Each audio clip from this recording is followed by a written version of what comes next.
un panel muy, muy interesante. Esto, pues muy bien, son las ideas, ¿verdad? Pues ahora debemos pasar estas ideas a la acción. Para reducir las desigualdades, garantizar la sostenibilidad medioambiental, pues hay que invertir. ¿Y cómo vamos de inversión de impacto? Pues bueno, aquí tenemos unos datos, a ver qué opináis. ¿Cómo vamos de inversión de impacto?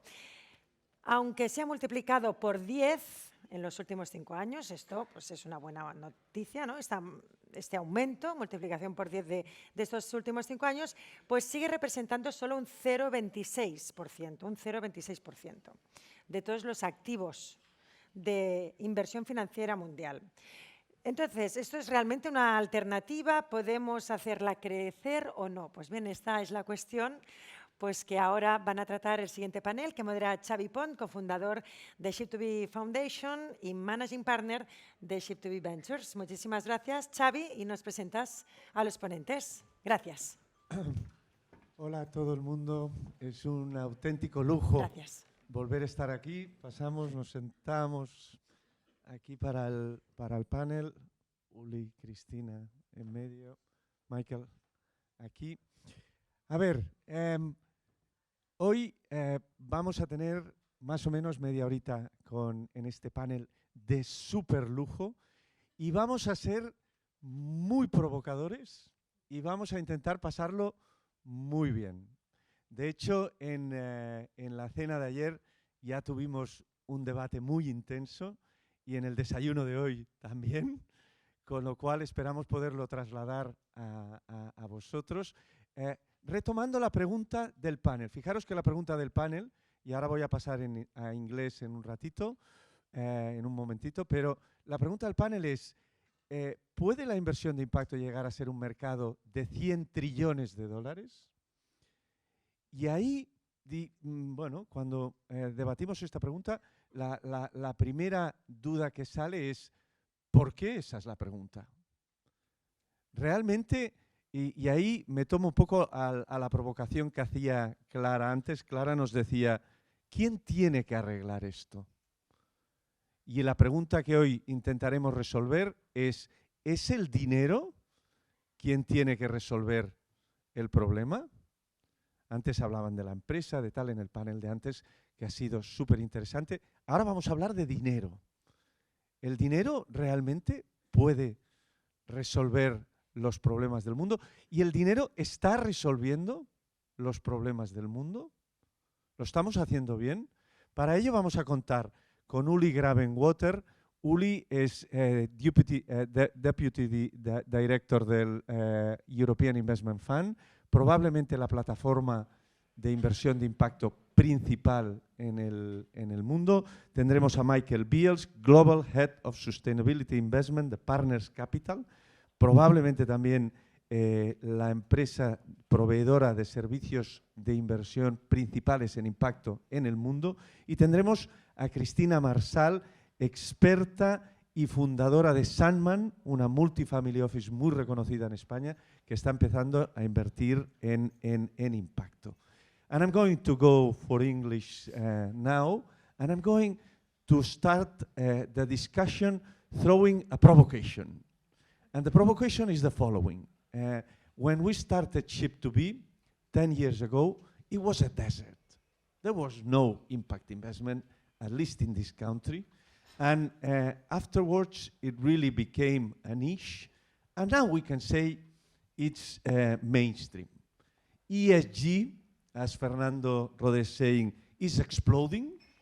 ESG is probably 30–40% of the financing market in the world. Impact investing, we were just saying that it has multiplied by 10 in the last years. It's still a small portion. So the question is, can we go to 100 trillion? No. There is a lot of regulation. So there is really an explosion of money getting into impact through ESG or through impact investment or through other sources. And is it really happening, a change? Do we really see a change? Ronald Cohen, in his book, you know that Ronald Cohen is like the Pope of Rome of impact investing. In his last book, Reshaping Capitalism, he says that if we get 30 trillion, not 100, 30 trillion into impact investment before 2030, we will solve all SDGs, or most of the SDGs of United Nations. So it's a question of money. It's a question of putting the money in the right place, no?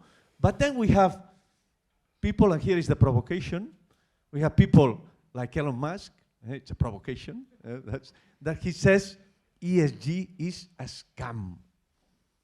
We should look for real impact. We are getting distracted. Impact investing is really invested in things that the market would invest anyway. So it's not really solving anything. We need really additionality. We really need concessionary capital in some way. Otherwise, the impact won't happen, even if we reach 100 trillion. So this is my introduction. It's the introduction of the discussion of the other day. So Uli, what do you think about this provocation? Well, I think indeed if you look at the impact investing journey that we have done over the last 10, 15 years, I think if you look at it from today's perspective, I guess we need to recognize that we are focusing on the wrong question. Because the question of whether we reach 100 trillion or 300 trillion or any amount that we put next to it, actually, it doesn't matter. And the reason why I'm saying that to you is because if we go back to 2015, when we have defined the SDGs, and we came up with this figure of 30 trillion additional capital that we needed to raise to meet the SDGs by 2030. If we look at that amount of 30 trillion that we established at that time, and we look at how much money has been raised since, we actually have raised 18 trillion of additional capital for sustainable finance since. So this is more than the pro rata that we would have had to raise according to that theory at the time. Yet, today, if we look at where we stand, we are further away from the SDGs than we were in 2015, and we've got less time to solve it. So something must have gone wrong. And let us try to figure out what has gone wrong. And in looking for the answer, let me quote the person, the Pope that Xavi quoted in the beginning, a person that I truly admire for everything that he has put in impact investing, Sir Ronnie Cohen, and we can admit that many of us, if any of us, would be here today without him. But Ronnie, he has actually issued the very brave and courageous claim that we need capitalism to deliver on its promise to increase prosperity and social progress for all. That is indeed a very brave claim, but there's one big problem with this claim, which is capitalism never made this promise. And since capitalism never made this promise, it also will not deliver on it. And that is the kind of crux that we have in our reasoning about impact investing, which is that we have been living by the assumption for more than 15 years now that there is no trade-off between impact and financial return creation. And that type of thesis may be true for the opportunistic impact investing that we have been living by for more than a decade. But it doesn't hold true for impact-centric investing that seeks to invest also the impact that is not only necessary, but it is indispensable for the sustainability of our society, but it doesn't fit into the convenient asset allocation that we do on a risk-return basis.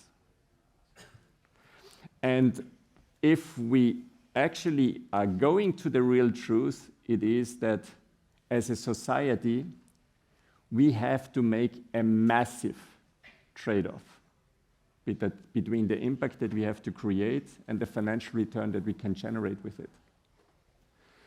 And that massive trade-off that we need to make is an immense cost that we need to bear as a society. And then we can start to debate who is going to pay for this cost.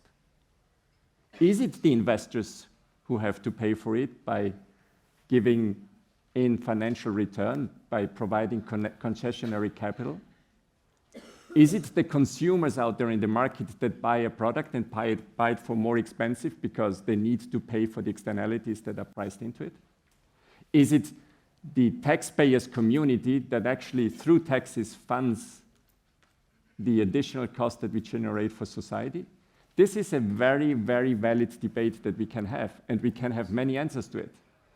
But if we want to change the economic system, and that's what we are here for, if we look at the heading up there, we need to admit to the intrinsic lie of our system that this trade-off doesn't exist, and that the societal cost of our economic activity comes in for free. We cannot change the economic system unless we stop being in denial of the very principles that our economic system is based on.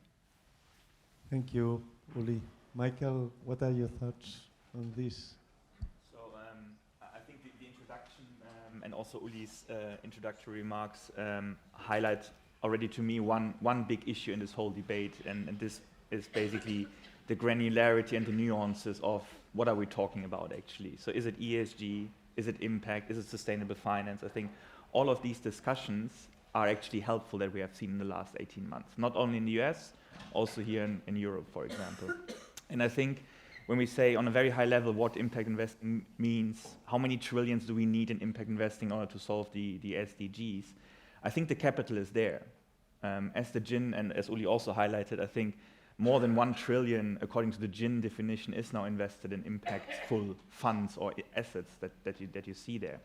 But I think when it comes to, and from an investor perspective, as an outsourced investment office, when you are operating in a nexus of different kind of stakeholders, clients, different managers that you are working with in order to create customized, bespoke, multi-asset class portfolios, I think it becomes really tricky to identify what impact are you really looking for, and defining which impact you're looking for in terms of, is it an environmental impact? Do you want to solve or help to support climate change? Do you want to tackle poverty? These kinds of different nuances I think you need to discuss with your asset managers and also your clients in order actually to dedicate the capital towards the right causes. And I think what's also missing in this debate, and I think we can also dive deeper into this conversation a little bit later, are the different asset classes that investors have at their disposal.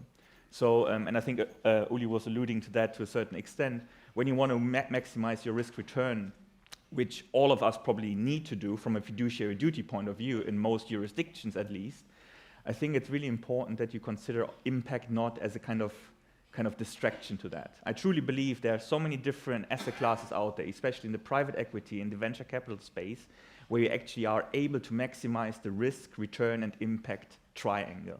And I think it's just up to the asset managers, the institutional investors, but also the regulators, because in certain jurisdictions, certain institutional investors are not allowed to invest in these riskier asset classes, to make it possible that the capital can be directed to these different causes.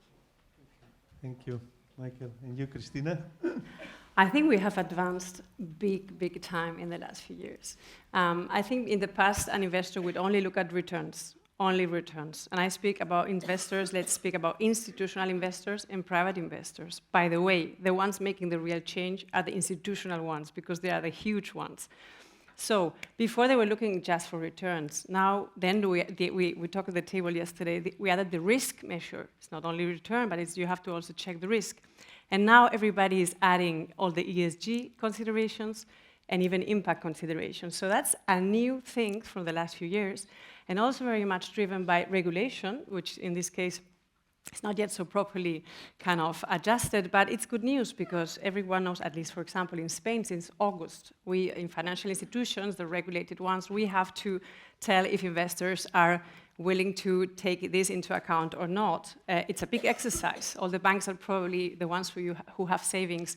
You probably are getting all these tests for your financial institutions. You have to say if you want to be more or less with more or less risk, but also with more or less sustainable investments, for example. And that's a big change. The thing is to scale this investment way. What is the key? Well, we are on the way, but the key is how do we measure this? We have to have clear measures, because if me as an investor can choose same return, but in one company they show, and we prove with data, we need data, that shows it's impactful, then it's clear, there's no brainer. We will choose the impactful one.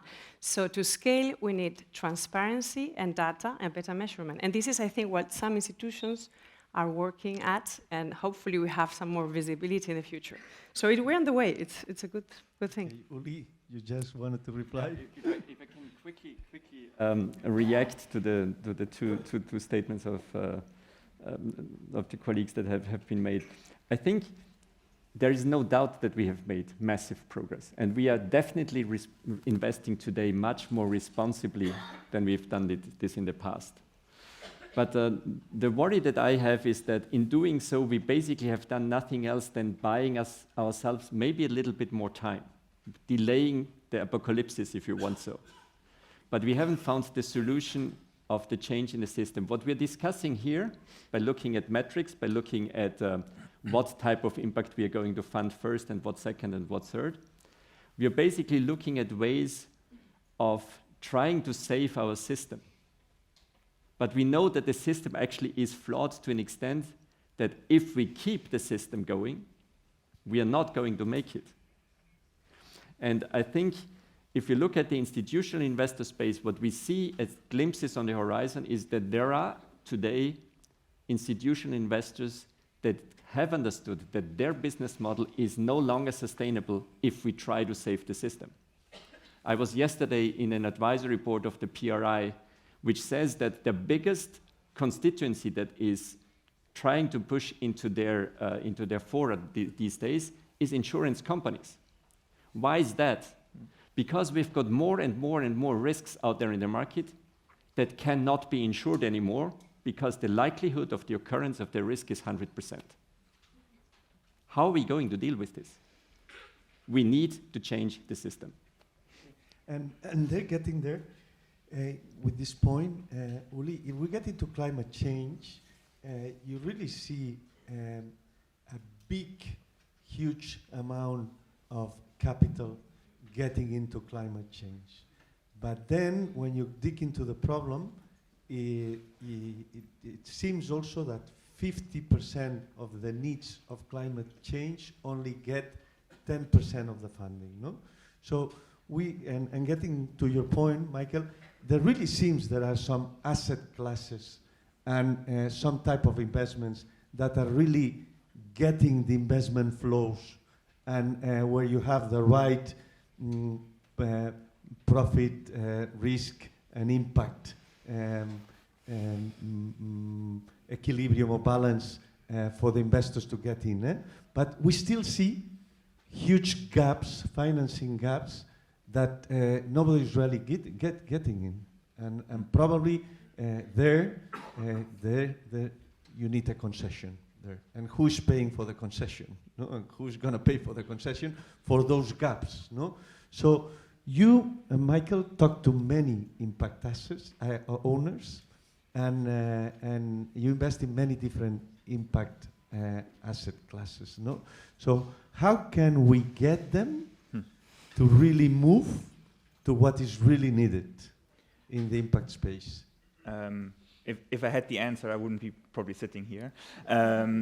But what I've seen over the last 12, 13 years that I've been working in ESG, sustainable investing, however you want to define it, I think the demand from asset owners in particular around the world is definitely there. So especially pension funds, family offices are definitely moving into this direction. So I think from a demand point of view, I think we are having indeed, as Cristina was saying, have made already big progress. I think what's really difficult these days is to identify truly and authentic, impactful investors, i.e. asset managers. I think we have seen this in the last 16, 18 months, the whole greenwashing debate that's ongoing. There's a lot of impact washing nowadays going on as well. Everybody is effectively claiming to be an ESG or impact investor.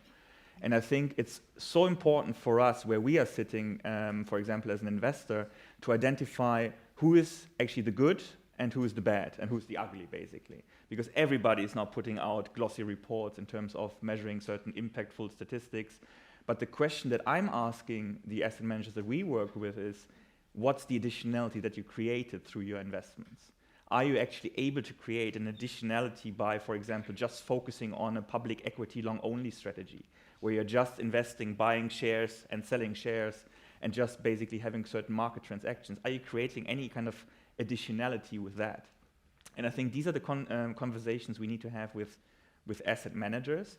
And you really have to look under the hood. What's really happening? You have to talk to the portfolio manager to understand what is his or her theory of change when he is going to invest in a company, be it buying a bond, be it buying a share of a company, or, for example, kind of giving out a loan through private debt vehicles.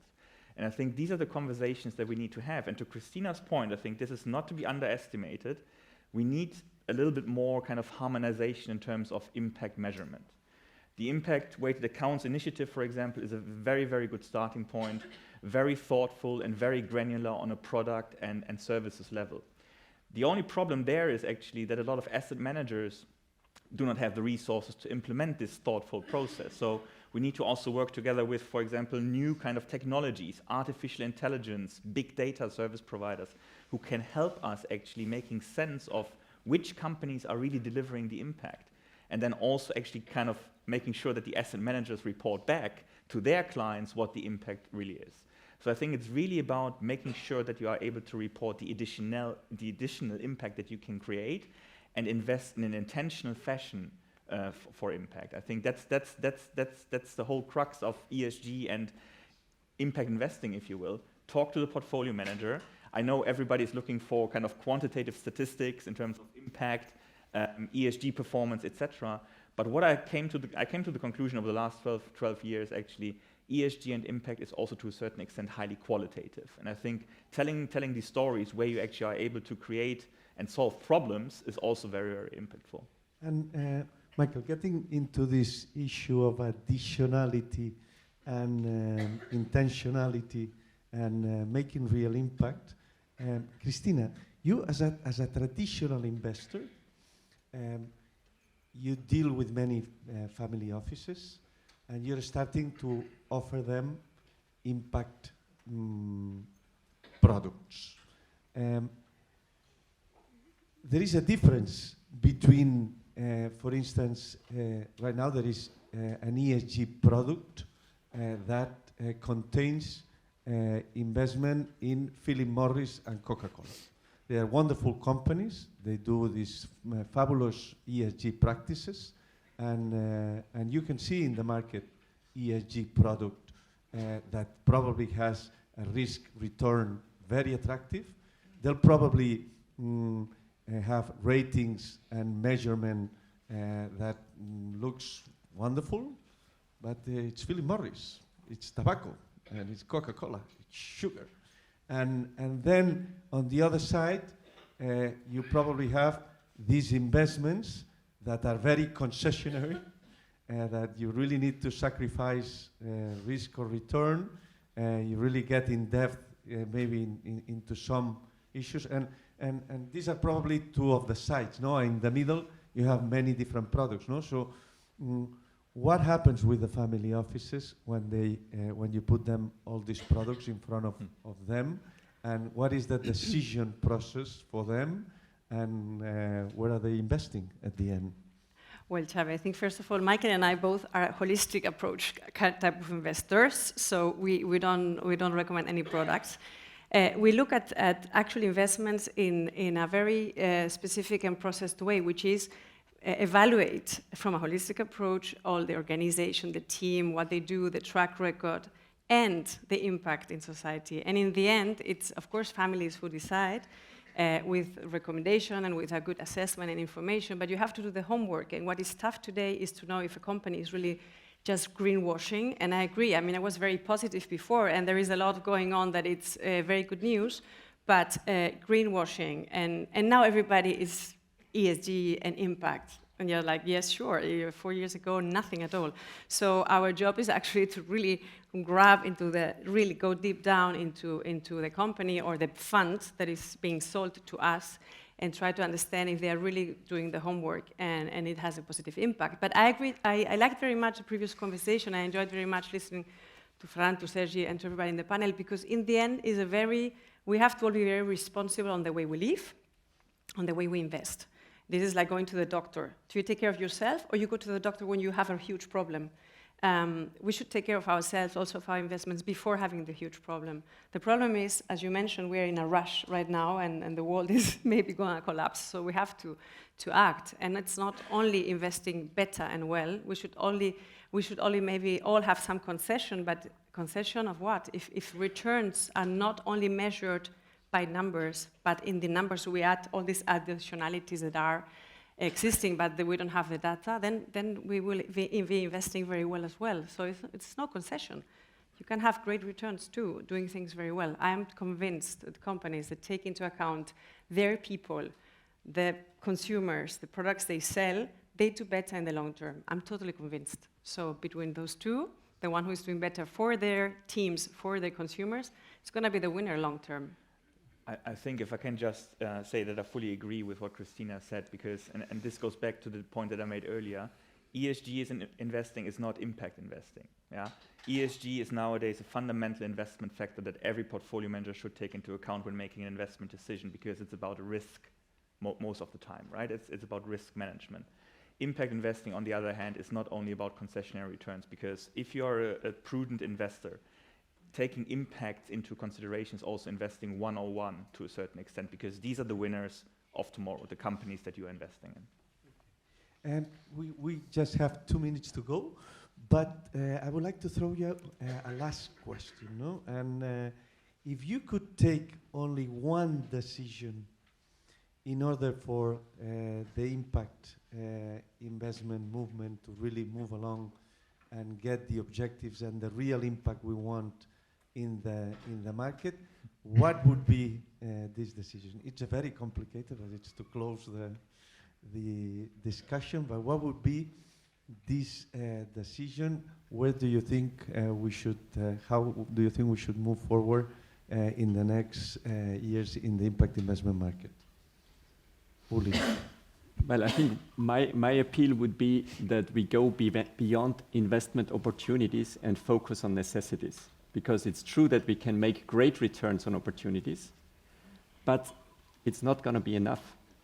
It doesn't help us if we are overfunded on impact investment opportunities in the industrialized world, and we have got 2.5 trillion of capital missing in the developing countries to address the SDGs. It doesn't help us because we're on the same Titanic. Very good. Cristina? I agree. Make your choices and look for them. And you? I would start requiring companies, no matter whether they're listed or not, report on their impacts in a very consistent fashion. Very good. Thank you very much to all of you, and it's been a pleasure to have this discussion with you. Thank you, Xavi.